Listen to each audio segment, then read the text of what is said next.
Hello everyone. Welcome to Rubisco medical library. आज के lecture में जो टॉपिक अपन पढ़ने वाले हैं वो है डिरेंजमेंट ऑफ बॉडी वाटर। अब देखिए, बॉडी वाटर का अगर डिरेंजमेंट होता है तो उसकी वजह से तीन कंडीशन देखने को मिल सकती है।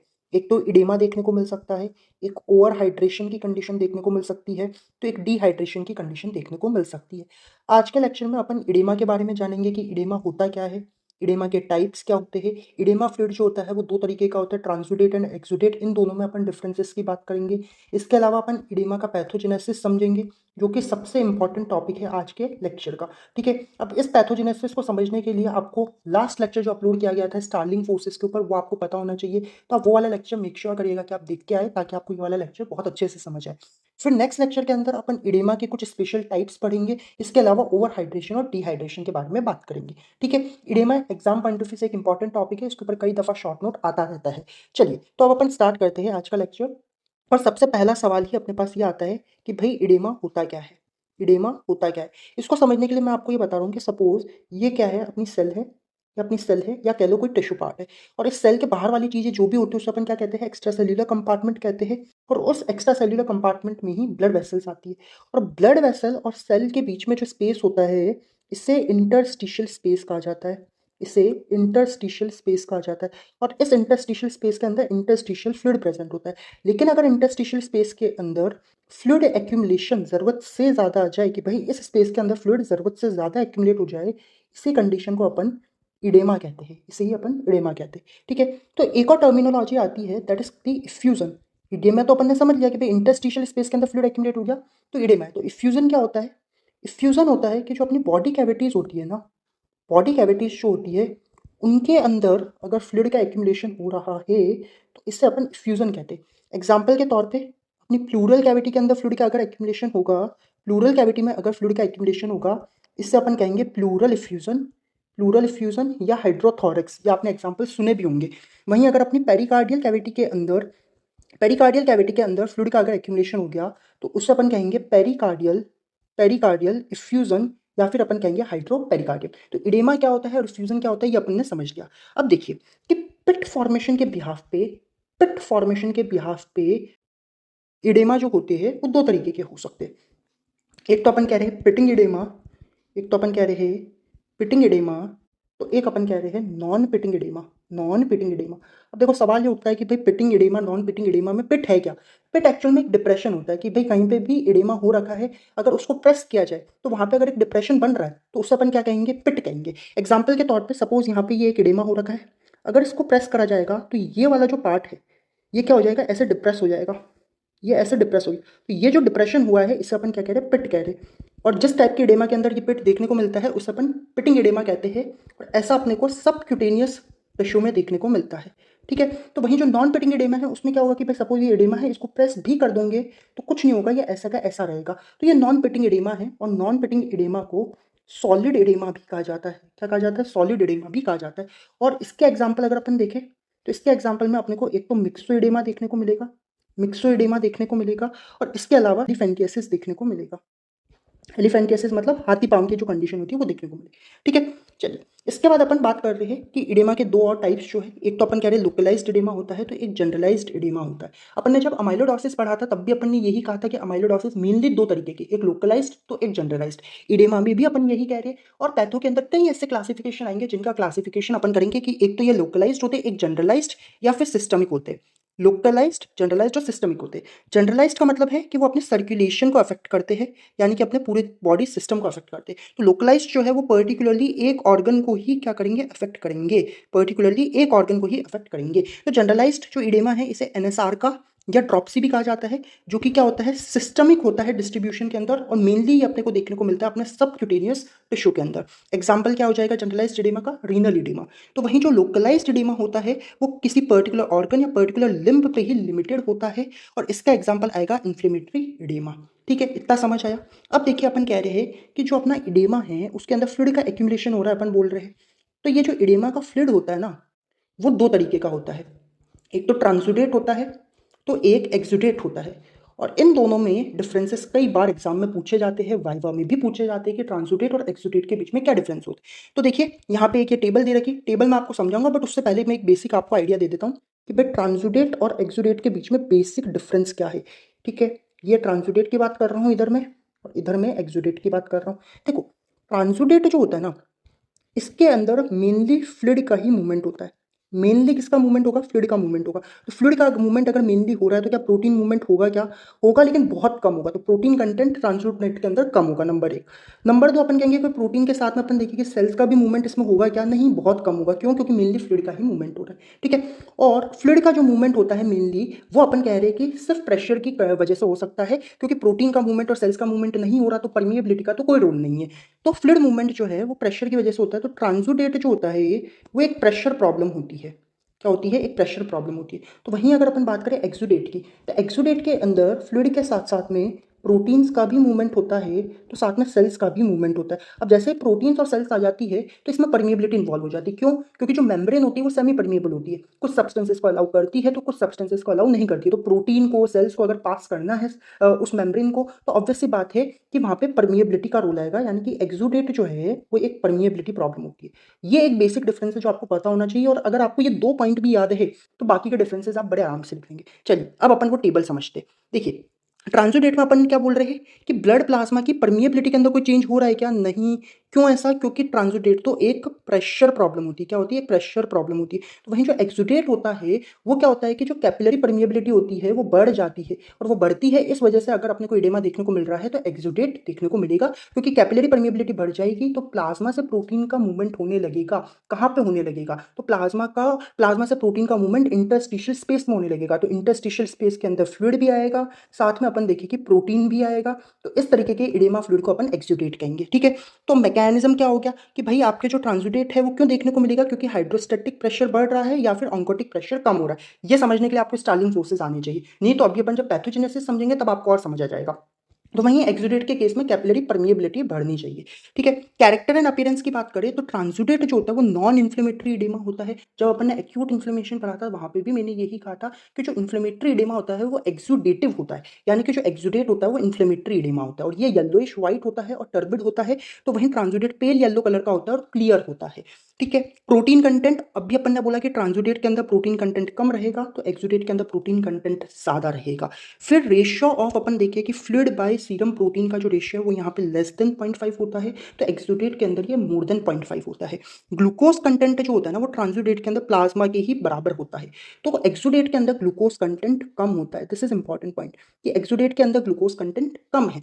एक्सुडेट के अंदर बाकी सारी चीजें आप देखोगे तो ज्यादा हो रही है, परमिएबिलिटी बढ़ रही है, इसके अलावा प्रोटीन कंटेंट ज़्यादा है, सेल भी आप देखोगे तो ज़्यादा होगा, एलडीएच भी ज़्यादा होगा। सिर्फ ग्लूकोज कंटेंट एक ऐसी चीज़ है जो एक्सुडेट के अंदर कम होती है। ठीक है। स्पेसिफिक ग्रेविटी ट्रांसुडेट में कम है, यहाँ पे ज़्यादा है। पीएच जो होती है वो ट्रांसुडेट की मोर देन 7.3 होती है, तो यहाँ पे लेस देन 7.3 होती है। एलडीएच जो है वो वापस से आपके ट्रांसुडेट में कम है, एक्सुडेट में ज़्यादा है। एक पॉइंट याद रखना है बस कि ग्लूकोज कंटेंट एक्सुडेट में क्या है? कम है, बाकी सारी चीज़ें ज़्यादा है। फिर रेशियो ऑफ अपन देखें कि इफ्यूजन बाय सीरम एलडीएच का रेशियो यहाँ पे लेस देन 0.6 है, यहाँ पे मोर देन 0.6 है। फिर माइक्रोस्कोपी के अंदर ट्रांसुडेट के अंदर थोड़ी बहुत सेल्स ही देखने को मिलेगी, अपन ने बोला क्योंकि मेनली फ्लूइड का ही मूवमेंट हो रहा है, तो एक्सुडेट के अंदर बहुत सी सेल्स भी देखने को मिलेगी। एग्जाम्पल्स क्या हो सकते हैं? तो ट्रांसुडेट का एग्जाम्पल हो सकता है कि जो इडेमा अपने को कंजेस्टिव कार्डियक फेलियर के अंदर देखने को मिलता है या नेफ्रोटिक सिंड्रोम वगैरह के अंदर देखने को मिलता है, वो हो गए। तो वहीं एक्सुडेट के अंदर जो प्यूरुलेंट एक्सुडेट देखने को मिलता है पस के अंदर जो इडेमा देखने को मिलेगा वो अपने को कौन सा इडेमा होगा? एक्सुडेटिव इडेमा होगा। ठीक है। तो इतने डिफरेंसेस आपको एकदम रटने की जरूरत नहीं है, जो बेसिक पॉइंट्स थे ना वो मैंने आपको बताए, नीचे जो मैंने पॉइंट्स बताए उसी को इन्होंने ऊपर लिख रखा है, और यहाँ पे ग्लूकोज कंटेंट कम है, बाकी सारी चीजें एक्सुडेट में ज्यादा है और इधर ट्रांसुडेट में कम है। बड़े आराम से याद हो जाएगा, समझ आई चीज? चलिए अब अपन आज के लेक्चर का सबसे इंपॉर्टेंट जो टॉपिक है वो पढ़ने वाले हैं, that is the pathogenesis of oedema. अब देखो पैथोजेनेसिस ऑफ इडेमा समझने के लिए आपको स्टार्लिंग फोर्सेस पता होनी चाहिए। स्टार्लिंग फोर्सेस आपने लास्ट ईयर फिजियो में पढ़े होंगे, मैंने जब एक्यूट इन्फ्लेमेशन पढ़ाया था तब भी मैंने बताया था, लास्ट लेक्चर में भी मैंने आपको स्टार्लिंग फोर्सेस बताई, और आज भी मैं आपको स्टार्लिंग फोर्सेस का एक ओवरव्यू दूंगा। तो 4 बार आप एक चीज पढ़ चुके हैं, तो अब तो गलती नहीं होनी चाहिए। चलिए तो अब अपन देखते हैं भाई पैथोजेनेसिस ऑफ इडेमा। बहुत सिंपल सी भाषा में समझते हैं कि अपन कह रहे हैं कि सपोज ये अपनी सेल और टिश्यू है, ये अपनी ब्लड वेसल है, और इस ब्लड वेसल और अपन कह रहे हैं कि सेल या टिश्यू के बीच में जो स्पेस है इसे अपन इंटरस्टिशियल स्पेस कहते हैं, और इस इंटरस्टिशियल स्पेस के अंदर इंटरस्टिशियल फ्लूइड प्रेजेंट होता है। हाँ कि ना? बिल्कुल हाँ। फिर अपने को पता है कि ब्लड वेसल्स के रिस्पेक्ट में जो हाइड्रोस्टैटिक प्रेशर होता है वो क्या होता है? पुशिंग फोर्स होता है। क्या होता है? एक पुशिंग फोर्स होता है, यानी कि ब्लड वेसल्स से ये फ्लूइड को बाहर निकालने का काम करेगा, और फ्लूइड कहाँ जाएगा? इंटरस्टिशियल स्पेस में जाएगा। तो वहीं ब्लड वेसल्स के रिस्पेक्ट में जो ऑस्मोटिक प्रेशर होता है वो क्या होता है? एक पुलिंग फोर्स होता है, यानी कि ये फ्लूइड को अंदर लाने का काम करेगा इंटरस्टिशियल स्पेस में, और प्लाज्मा के अंदर, ब्लड वेसल्स के अंदर फ्लूइड जो होगा वो ज़्यादा होगा। अब कुछ सोचो अपने को करवाना क्या है, इडेमा करवाना है, हाँ कि ना? अपने को इडेमा करवाना है। इडेमा करवाने के लिए क्या चाहिए, फ्लूइड जो है वो इंटरस्टिशियल स्पेस में जाना चाहिए कि आना चाहिए? जाना चाहिए कि आना चाहिए? भाई जाना चाहिए। तो जाने के लिए क्या होना चाहिए, हाइड्रोस्टैटिक प्रेशर ज़्यादा होना चाहिए कि कम होना चाहिए? ज़्यादा होना चाहिए। किसका? ब्लड वेसल्स का, प्लाज्मा का। तो वहीं ऑस्मोटिक प्रेशर ज़्यादा होना चाहिए कि कम होना चाहिए? ज़्यादा होगा तो ये ले लेगा फ्लूइड को, कम होना चाहिए। कम होगा तभी तो अपन देखें कि फ्लूइड इंटरस्टिशियल स्पेस में जाएगा। तो एक तो चीज़ अपने को पता चल रही है कि भाई जो प्लाज्मा का हाइड्रोस्टैटिक प्रेशर है वो ज़्यादा होना चाहिए इडेमा करवाना है तो, और इसके अलावा ऑस्मोटिक प्रेशर जो है वो कम होना चाहिए अगर अपने को इडेमा करवाना है तो। दो चीज़ें तो अपने को समझ आई। तीसरा अपन कह रहे हैं लिम्फेटिक ऑब्स्ट्रक्शन। देखो लिम्फेटिक ऑब्स्ट्रक्शन क्या होता है कि भाई ये जो अपनी इंटरस्टिशियल स्पेस के अंदर जो फ्लूइड होता है ना, जनरली इसे कौन ड्रेन कर लेता है, लिम्फेटिक्स ड्रेन कर लेते हैं और फिर इसको वो बॉडी के अंदर वापस से लेके चल जाते हैं। लेकिन अगर इस लिम्फेटिक्स के अंदर ऑब्स्ट्रक्शन हो जाए, भाई इसके अंदर कोई ऑब्स्ट्रक्शन हो जाए, इसको कोई ब्लॉक कर दे, ऑब्स्ट्रक्शन का मतलब है कि लिम्फेटिक्स को ब्लॉक कर दे, तो क्या ये फ्लूइड यहाँ से निकल पाएगा? क्या नहीं निकल पाएगा? तो अगर फ्लूइड निकल नहीं पाएगा तो फ्लूइड यहीं पे रह जाएगा, यहीं पे रह जाएगा, और फ्लूइड अगर यहीं पे रह जाएगा इंटरस्टिशियल स्पेस में तो इडेमा हो जाएगा। क्या हो जाएगा? इडेमा हो जाएगा। तो ये अपन कह रहे हैं लिम्फेटिक ऑब्स्ट्रक्शन। नेक्स्ट अपन बात कर रहे हैं टिश्यू फैक्टर की। देखिए टिश्यू फैक्टर में क्या कह रहे हैं अपन, एक बार ढंग से समझिएगा, फिर मैं आपको इनके सबके एग्जाम्पल भी दूंगा। एक बार मैं ओवरव्यू दे रहा हूँ कि हाँ इन रीजंस की वजह से हो सकता है। ठीक है, देखिए टिश्यू फैक्टर में मैं क्या कह रहा हूँ कि अपन कह रहे हैं कि सपोज कैपिलरी परमिएबिलिटी जो है ना, कैपिलरी परमिएबिलिटी जो है वो बढ़ गई है।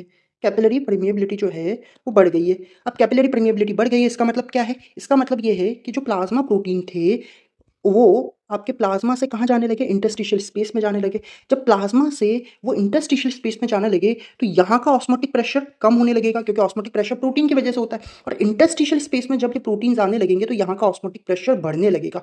तो यही चीज़ है कि अगर कैपिलरी परमिएबिलिटी बढ़ गई तो प्रोटीन्स इंटरस्टिशियल स्पेस में जाएंगे, जिसकी वजह से आपके इंटरस्टिशियल इंटरस्टिशियल फ्लूइड का जो ऑस्मोटिक प्रेशर होगा वो ज़्यादा हो जाएगा।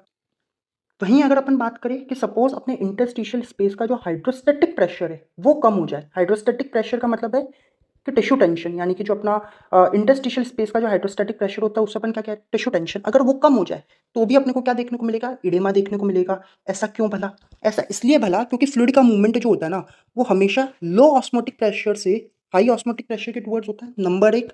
या नंबर दो, हमेशा हाई हाइड्रोस्टैटिक प्रेशर से लो हाइड्रोस्टैटिक प्रेशर के टुवर्ड्स होता है। तो यही चीज़ है कि अगर इंटरस्टिशियल स्पेस का हाइड्रोस्टैटिक प्रेशर कम हो गया तो प्लाज्मा का हाइड्रोस्टैटिक प्रेशर क्या होगा, बढ़ जाएगा। तो फ्लूइड जो है वो हाई हाइड्रोस्टैटिक प्रेशर से लो हाइड्रोस्टैटिक प्रेशर की तरफ जाएगा। मतलब अपन कह रहे हैं ब्लड वेसल्स से कहाँ आएगा, इंटरस्टिशियल स्पेस में आएगा, और अपने को इडेमा देखने को मिलेगा। हाँ कि ना?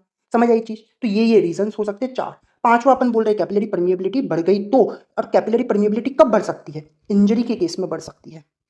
कब बढ़ सकती है? इंजरी के केस में बढ़ सकती है। कि सपोज ये अपनी कैपिलरी परमिएबिलिटी थी, अगर कोई इंजरी हो गई है, इंजरी हो गई तो अपन कहेंगे कि क्या होगा, यहाँ पे जो एंडोथेलियल सेल्स है इनमें गैप का डेवलपमेंट हो जाएगा। क्या डेवलप हो जाएंगे? गैप डेवलप हो जाएंगे। तो अंदर जो प्रोटीन प्रेजेंट थे ये प्रोटीन इन गैप से निकलने लगेंगे, इन गैप से निकलने लगेंगे, और प्रोटीन अगर प्लाज्मा से निकलने लगेंगे तो ऑस्मोटिक प्रेशर कम होने लगेगा। ऑस्मोटिक प्रेशर अगर कम होने लगेगा और जो प्रोटीन्स है वो इंटरस्टिशियल स्पेस के अंदर अगर जाने लगेंगे, इंटरस्टिशियल स्पेस में जाने लगेंगे तो यहाँ का जो ऑस्मोटिक प्रेशर है वो बढ़ने लगेगा। हाँ कि ना? बढ़ने लगेगा।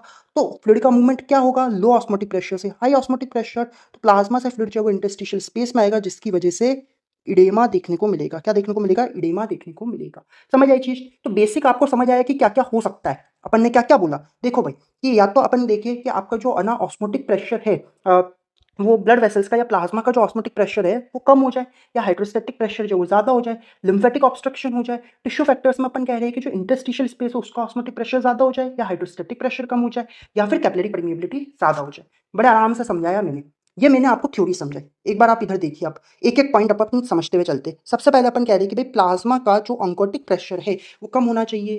भाई प्लाज्मा का ऑन्कोटिक प्रेशर कम होगा, अभी अपन ने बोला प्लाज्मा का ऑन्कोटिक प्रेशर मतलब कि पुलिंग फोर्स, और ये अगर कम होगा तो फ्लूइड जो है वो ब्लड वेसल्स में कम जाएगा।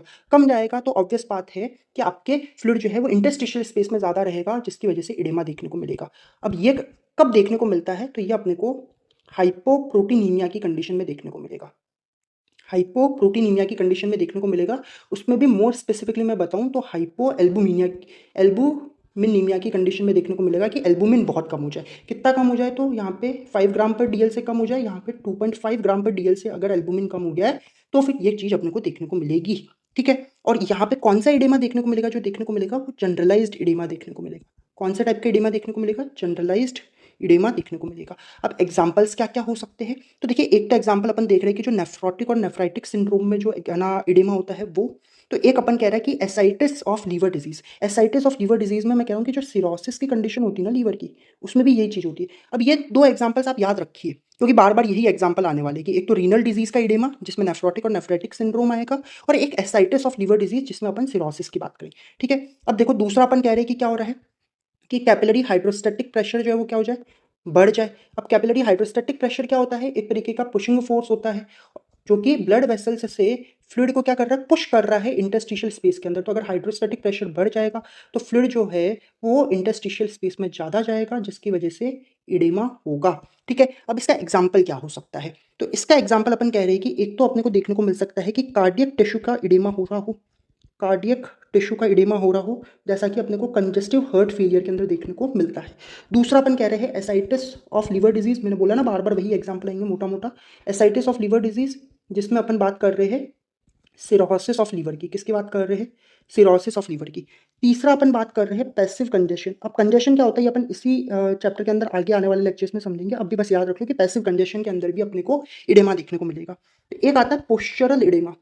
पोस्चरल इडेमा, अब देखो कई है ना ऐसे प्रोफेशंस होते हैं जिसमें बहुत लंबे टाइम तक खड़े रहना पड़ता है। जैसे कि अपन कह रहे हैं जो ट्रैफिक हवलदार होते हैं या ट्रैफिक पुलिस वाले जो लोग होते हैं वो बहुत लंबे टाइम तक बेचारे खड़े रहते हैं, तो उसकी वजह से उनको क्या देखने को मिलता है? पोस्चरल इडेमा उनके अंदर देखने को मिलता है। ठीक है, अब तीसरा अपन कह रहे हैं क्या? Lymphatic obstruction. लिम्फेटिक ऑब्स्ट्रक्शन जहाँ पे अपन क्या कह रहे हैं कि जनरली जो अपनी इंटरस्टिशियल स्पेस के अंदर जो फ्लूइड होता है इसे कौन ड्रेन कर लेता है? अपने लिम्फेटिक्स ड्रेन कर लेते हैं। बट अगर यही लिम्फेटिक्स का ऑब्स्ट्रक्शन हो जाए यानी कि ब्लॉकेज हो जाए तो ये ड्रेन नहीं कर पाएंगे, ये ड्रेन नहीं कर पाएंगे, तो फ्लूइड जो है वो इंटरस्टिशियल स्पेस में ही रह जाएगा, जिसकी वजह से इडेमा देखने को मिलेगा। क्या देखने को मिलेगा? इडेमा देखने को मिलेगा। और यहाँ पे कौन सा इडेमा देखने को मिलेगा? लोकलाइज्ड टाइप ऑफ इडेमा देखने को मिलेगा। अब इसके एग्जाम्पल क्या क्या हो सकते हैं? तो इसके एक एग्जाम्पल आ रहा है कि भाई अगर आपने एक्सिलरी लिम्फ नोड का रिमूवल कर दिया, अगर एक्सिलरी लिम्फ नोड का रिमूवल कर दिया तो अपने को अपने आर्म के अंदर इडेमा देखने को मिलता है। That is the example number 1। दूसरा एग्जाम्पल अपन कह रहे हैं कि अपने को लिम्फेटिक्स का इन्फ्लेमेशन देखने को मिलता है एलिफेंटियसिस, या फिर अपन कह रहे हैं कि फिलेरियसिस की जो कंडीशन होती है उसके अंदर, फिलेरियसिस की कंडीशन के अंदर। ठीक है, तो इसकी वजह से स्क्रॉटम स्क्रॉटम और इसके अलावा लेग्स का एक क्रॉनिक इन्फ्लेमेशन वाली कंडीशन देखने को मिलती है। क्रॉनिक इन्फ्लेमेशन की कंडीशन देखने को मिलती है, और इसी कंडीशन को अपन क्या कहते हैं? एलिफेंटियसिस कहते हैं, यानी कि हाथी पाम वाली कंडीशन कहती है। ठीक है, तीसरा एग्जांपल अपन कह रहे हैं कि सपोज कोई भी अपना मेन एब्डोमिनल डक्ट है या कोई थोरेसिक डक्ट है। ठीक है, अब इसके ऊपर क्या हो रहा है? प्रेशर पड़ रहा है बाहर से प्रेशर पड़ रहा है। अब ये प्रेशर किसकी वजह से हो सकता है? ट्यूमर्स की वजह से हो सकता है कि भाई सपोज ये थोरेसिक डक्ट है, बाहर अपन देखें तो ट्यूमर्स का डेवलपमेंट हो गया। अब ये ट्यूमर्स जैसे जैसे बनते जाएंगे वो क्या करेंगे? इसके ऊपर प्रेशर डालेंगे, जिसकी वजह से भी अपने को इडिमा देखने को मिल सकता है। ये किसके एग्जाम्पल चल रहे हैं? अपन कह रहे हैं कि अगर लिम्फेटिक्स का ऑब्स्ट्रक्शन हो गया तो क्या क्या होगा। ठीक है, एक चौथा एग्जाम्पल आता है मिलरॉय डिजीज। क्या है? Milroy disease. मिलरॉय डिजीज, इस मिलरॉय डिजीज को अपन हेरिडिटरी लिम्फोइडेमा भी कहते हैं। क्या कहते हैं? हेरिडिटरी लिम्फोइडेमा भी कहते हैं, हाँ कि ना? चल, अब ये हो क्यों रहा है? ये मिलरॉय डिजीज एक्चुअल में देखने को मिलती है कि जो लिम्फेटिक चैनल्स होते हैं ना, लिम्फेटिक चैनल्स होते हैं ना, इनका डेवलपमेंट ही ढंग से नहीं हुआ हो। अगर इनका डेवलपमेंट ही सही से नहीं हो रखा है तो मिलरॉय डिजीज देखने को मिलेगी, जिसे अपन हेरिडिटरी लिम्फोइडेमा कहेंगे। ठीक है, नेक्स्ट अपन अब बात कर रहे हैं फोर्थ फैक्टर है इडेमा के लिए, that is the tissue factors. Tissue factors में बहुत सिंपल सा है कि भाई इंटरस्टिशियल स्पेस जो है या तो उसका ऑस्मोटिक प्रेशर बढ़ जाए या फिर हाइड्रोस्टैटिक प्रेशर कम हो जाए। ऑस्मोटिक प्रेशर कब बढ़ेगा? प्रोटीन्स अगर ज़्यादा आ जाए। जनरली प्रोटीन्स किस में ज़्यादा होते हैं? प्लाज्मा में ज़्यादा होते हैं। लेकिन अगर कैपिलरी की परमिएबिलिटी बढ़ गई तो प्लाज्मा से प्रोटीन कहाँ जाने लगेंगे? इंटरस्टिशियल स्पेस में जाने लगेंगे, जिसकी वजह से इसका ऑस्मोटिक प्रेशर बढ़ जाएगा। ठीक है, और ये कौन सा टाइप का अपन देखिए कि इडेमा होगा? एक्सुडेटिव टाइप का होगा। ये जो फ्लूइड आया वो क्या है? एक्सुडेट टाइप का। अभी अपन ने ऊपर देखा था ट्रांसुडेट एंड एक्सुडेट, क्योंकि प्रोटीन्स भी आ रहे हैं। ठीक है, तो वहीं अपन देखें कि हाइड्रोस्टैटिक प्रेशर यानी कि जो टिश्यू टेंशन है वो क्या हो जाए? कम हो जाए। ठीक है, अब ऐसी कंडीशन अपने को देखने को मिल सकती है लूज सबक्यूटेनियस टिश्यू के अंदर of eyelids and external genitalia. इनके लूज सबक्यूटेनियस टिश्यू के अंदर अपने को हाइड्रोस्टैटिक प्रेशर कम हो जाता है, टिश्यू टेंशन कम हो जाता है और इडेमा देखने को मिलता है। ठीक है, पांचवा अपन कह रहे हैं कि भैया कैपिलरी परमिएबिलिटी ही बढ़ जाए। ऊपर वैसे अपन समझ चुके हैं, लेकिन फिर से समझो कि कैपिलरी परमिएबिलिटी जो है वो बढ़ जाए, इसकी वजह से भी इडेमा हो सकता है। क्या मतलब है कि भाई ये अपना क्या है, ब्लड वेसल है। ठीक है, यहाँ पे अपन कह रहे हैं कि भाई अपनी सेल है, बीच में इंटरस्टिशियल स्पेस है। अब अपन ने कहा कि बाहर से कोई इंजरी हो गई। अब अगर इंजरी हो गई, यहाँ पे भी कोई इंजरी हो गई। अब अगर इंजरी हो गई तो यहाँ पे क्या होंगे, गैप्स का डेवलपमेंट हो जाएगा। ये क्या है, ब्लड वेसल की वॉल है, इसको क्या कहते हैं अपन, एंडोथीलियम कहते हैं। तो एंडोथीलियम के अंदर क्या हो जाएंगे, गैप्स के डेवलपमेंट हो जाएंगे बिकॉज ऑफ द इंजरी। और ऐसा होगा तो अंदर के जो प्रोटीन थे वो प्रोटीन इन गैप से बाहर आने लगेंगे, वो बाहर आने लगेंगे। तो प्रोटीन अब इंटरस्टिशियल स्पेस के अंदर क्या हो जाएंगे, ज़्यादा हो जाएंगे। तो ऑस्मोटिक प्रेशर यहाँ पे ज़्यादा हो जाएगा, वहाँ पे कम हो जाएगा। फ्लूइड का मूवमेंट लो ऑस्मोटिक प्रेशर से हाई ऑस्मोटिक प्रेशर, यहाँ पे क्या होगा, फ्लूइड ज़्यादा होगा, जिसकी वजह से इडेमा देखने को मिलेगा, इडेमा देखने को मिलेगा। बहुत आसान सा है। अब देखो सवाल ये उठ रहा है कि ये जो इंजरी अपने देख बोली की हो रही है वो किसकी वजह से हो रही है। वो कुछ कैपिलरी पॉइजन्स की वजह से, जैसे कि हिस्टामिन, हिस्टामिन या फिर अपन कह रहे हैं एनॉक्सिया, यानी कि जो ऑक्सीजन की कमी है वो वाली कंडीशन, कुछ वेनम्स, स्नेक बाइट्स वगैरह होते हैं वो, कुछ ड्रग्स, ऐसी चीज़ें जो है वो ये एंडोथेलियल इंजरी कॉज कर सकती है, जिसकी वजह से गैप स्कार्ट वगैरह का डेवलपमेंट होगा। ठीक है, अब देखिए एक चीज़ यहाँ पे अब इसके एग्जांपल्स की बात कर लेते हैं अपन। तो इसके एग्जांपल में एक तो अपन कह रहे हैं कि अपने कुछ सिस्टमिक इन्फेक्शंस वगैरह जो आते हैं, कुछ सिस्टमिक इन्फेक्शंस वगैरह जो आते हैं, इनके अंदर जो अपना इडेमा देखने को मिलता है वो इस वजह से देखने को मिलेगा। पॉइजन्स की वजह से इडेमा देखने को मिल रहा है तो इस वजह से देखने को मिल रहा है। कुछ एनाफाइलैक्टिक रिएक्शंस भी होती है, उसमें भी इडेमा इसीलिए देखने को मिल रहा है। ठीक है, अब इसके अलावा ये तो अपन कह रहे हैं कि कौन सा टाइप का इडेमा होगा, सिस्टमिक इडेमा होगा। These are the examples of systemic oedema. लेकिन कैपिलरी परमिएबिलिटी बढ़ने की वजह से लोकलाइज्ड इडेमा भी देखने को मिल सकता है, लोकलाइज्ड इडेमा भी देखने को मिल सकता है। लोकलाइज्ड का मतलब क्या है, which is limited to a particular organ, एक किसी पर्टिकुलर ऑर्गन में ही हो रहा हो। अब इसके एग्जांपल में अपन कह सकते हैं कि एक तो इन्फ्लेमेटरी इडेमा अपने को देखने को मिल सकता है कुछ इन्फेक्शंस के अंदर, या फिर अपन कह रहे हैं एलर्जीज के अंदर, नंबर एक। नंबर दो अपन कह रहे हैं एक आता है angio, angio neurotic oedema, not so important, फिर भी मैं एक बार बस बता रहा हूँ कि ध्यान रखो तो अच्छी बात है। एंजियो न्यूरोटिक इडेमा क्या होता है एक्चुअल में, कि एक्यूट अटैक होता है लोकलाइज्ड इडेमा का, जो कि कहाँ पे हो रहा होता है, अपने फेस और अपने ट्रंक की जो स्किन होती है ना, वहां पे अपने को एक लोकलाइज्ड इडेमा देखने को मिलता है, that is the angio neurotic oedema. और ये क्यों देखने को मिल रहा है, क्योंकि कैपिलरी परमिएबिलिटी जो थी वो बढ़ गई थी, जिसकी वजह से अपने को इडेमा देखने को मिलेगा। तो ये तो अपन ने बेसिक 5 फैक्टर्स की बात करी जिसकी वजह से इडेमा देखने को मिल रहा है, जहां पे अपन ने स्टार्लिंग फोर्सेस की बात करी और फिर अपन ने परमिएबिलिटी वगैरह का रोल देखा। एक यहाँ पे और फैक्टर आता है, that is the sodium and water retention, sodium and water retention. अब देखिए सोडियम और वाटर रिटेंशन से कैसे इडेमा हो सकता है ये अपने को पता करना है कि उसकी वजह से इडेमा हो कैसे सकता है। इसके लिए एक बेसिक आइडिया, अगर आपने लास्ट लेक्चर देखा होगा ना, तो अपन ने बात करी थी कि भाई अपने ये सपोज सेल है, सेल के अंदर वाला जो कंपार्टमेंट होता है उसे इंट्रा सेल्यूलर कंपार्टमेंट कहते हैं।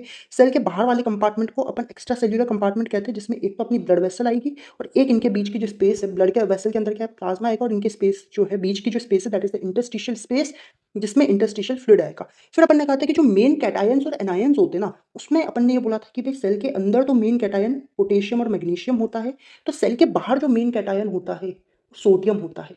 तो अब सोडियम के रिटेंशन और वाटर के रिटेंशन से कैसे इडेमा हो सकता है वो अपने को समझना है। और ये अपन समझ सकते हैं तीन मैकेनिज्म से, तीन मैकेनिज्म से समझ सकते हैं। पहला मैकेनिज्म है इंट्रिंसिक रीनल मैकेनिज्म, ठीक है जी। दूसरा मैकेनिज्म है एक्सट्रिंसिक रीनल मैकेनिज्म, और तीसरा मैकेनिज्म है एडीएच, यानी कि एंटी डाई यूरेटिक हार्मोन, जिससे अपन क्या कहते हैं, वेसोप्रेसिन भी कहते हैं। क्या कहते हैं, वेसोप्रेसिन भी कहते हैं, एडीएच मैकेनिज्म। ठीक है, अब इनको समझना है तो अपन समझेंगे इस फ्लो चार्ट से। किससे समझेंगे अपन, इस फ्लो चार्ट से समझेंगे। देखिए यहाँ पे अपन एक्स्ट्रा रीनल यानी कि एक्सट्रिंसिक मैकेनिज्म समझ रहे हैं, यहाँ पे अपन इंट्रिंसिक मैकेनिज्म समझ रहे हैं, और यहाँ पे अपन एडीएच मैकेनिज्म समझ रहे हैं। अपन क्या कह रहे हैं कि बॉडी के अंदर हाइपोवॉल्यूमिया की कंडीशन है, मतलब बॉडी फ्लूइड्स की जो वॉल्यूम है वो यहाँ पे क्या हो रखी है, कम हो रखी है। तो जब भी ऐसा होगा तो क्या क्या हो सकता है, तो एक कंडीशन आ सकती है कि भाई अपना रीनल इशीमिया देखने को मिले, मतलब किडनी के अंदर ब्लड सप्लाई कम हो जाए। जब ऐसा होगा तो रीनल ट्यूब्यूल्स के अंदर सोडियम आयंस होंगे वो कम होंगे। तो अपन सबको पता है एंजियोटेंसिन का मैकेनिज्म, कि भाई एंजियोटेंसिनोजन जो है वो इसकी वजह से एक्टिवेट होंगे। वो एंजियोटेंसिनोजन जो है वो एक्टिवेट होंगे जहाँ पे अपन देखें कि अपना एंजियोटेंसिन 1 जो है वो कन्वर्ट हो जाएगा एंजियोटेंसिन कन्वर्टिंग एंजाइम के प्रेजेंस में एंजियोटेंसिन एंजियोटेंसिन सेकंड के अंदर, ये अपन 11th क्लास से पढ़ते हुए आ रहे हैं। तो वही चीज़ है कि एंजियोटेंसिन 1 जो है वो एंजियोटेंसिन सेकंड में कन्वर्ट हो जाएगा, जिसकी वजह से एड्रिनल कॉर्टेक्स के अंदर एल्डोस्टेरॉन रिलीज होगा। और जब भी एल्डोस्टेरॉन रिलीज होता है तो सोडियम और वाटर रिटेंशन होने लगेगा, यानी कि सोडियम और वाटर का रिटेंशन होने लगेगा। अब सोडियम और वाटर के रिटेंशन से क्या होता है, एक तो ब्लड प्रेशर बढ़ता है और एक अपने को एडिमा देखने को मिलता है। तो ये तो अपन ने बोला एक्स्ट्रा रीनल मैकेनिज्म, जो अपने को ऑलरेडी पता है कि भाई एंजियोटेंसिन 1 से एंजियोटेंसिन सेकंड बना, एल्डोस्टेरॉन रिलीज हुआ, सोडियम और वाटर का रिटेंशन हुआ और एडिमा हो गया।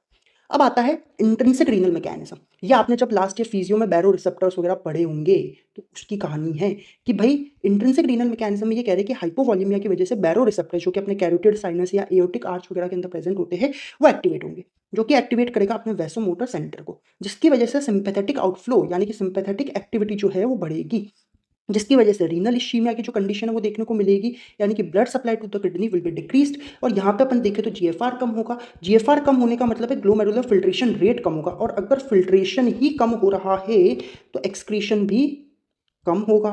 तो वही चीज़ यहाँ पे है कि सोडियम का एक्सक्रीशन तो कम हो जाएगा, और एक्सक्रीशन अगर कम होगा तो रिटेंशन होने लगेगा, ऑब्वियस बात है वो बॉडी के अंदर ही प्रेजेंट रह जाएगा, जिसकी वजह से बीपी भी बढ़ेगा और एडिमा भी बढ़ेगा। ठीक है, नेक्स्ट आता है अपने पास एडीएच मैकेनिज्म, जिसका नाम है एंटी डायूरेटिक हार्मोन, जो कि क्या कर रहा है, डायूरेसिस की कंडीशन को प्रिवेंट कर रहा है। और ये एडीएच कौन रिलीज करता है, पोस्टीरियर पिट्यूटरी रिलीज करवाता है। और ये करवा क्या रहा है, ये बॉडी के अंदर वाटर के रिटेंशन को बढ़ा रहा है, क्योंकि डायूरेसिस का मतलब है बॉडी से वाटर का निकलना, और डायूरेसिस को प्रिवेंट करने वाला हार्मोन है एडीएच। तो यानी कि वाटर जो है बॉडी के बाहर नहीं निकलेगा, उसका रिटेंशन बढ़ेगा, जिसकी वजह से सेम वही सोडियम एंड वाटर रिटेंशन होगा और एडिमा होगा। ठीक है, तो गाइस ये तो मैंने आपको पूरा एक्सप्लेन करा, ये देखिए ये सब मैंने आपको एक्सप्लेन करा। लेकिन अगर एग्जाम में क्वेश्चन आ जाता है तो आपको आंसर कैसे लिख के आना है, फटाफट पूरा लेक्चर मैं आपको समराइज कर देता हूँ, देखिएगा फटाफट मैं पूरा लेक्चर आपको समराइज कर देता हूँ कि आज के लेक्चर में अपन ने क्या क्या पढ़ा।